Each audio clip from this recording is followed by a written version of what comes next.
Which of the given question does the passage answer? Verilən suallardan hansının mətndə cavabı var? What activities are available for visitors at ice hotels?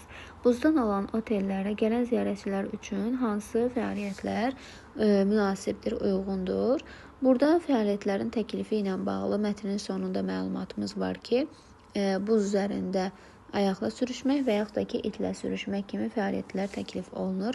Ona görə A variantının cavabı var. B variantında what is the temperature inside ice hotels? Buzda olan otellərin daxilindəki temperatur neçədir? Temperaturun nə qədər olması haqqında məlumatı yoxdur. Why is the ice hotel in Quebec expensive? Quebecdə olan, buzda olan otel nəyə görə bahalıdır? Burada demək, Quebecdə olan otel haqqında, qiyməti haqqında məlumat qeyd olunmayıb, nəyə görə bahadır və ya ucuzdur kimi bir məlumat verilməyib. Ona görə düzgün variant kimi götürə bilmirik. Daha sonra how much is a room in an ice hotel? Buzda olan oteldəki otaq neçəyədir? Yenə qiymət yazılmayıb. How long does it take to build an ice hotel? Buzda olan otel tikmək üçün nə qədər vaxt tələb olunur?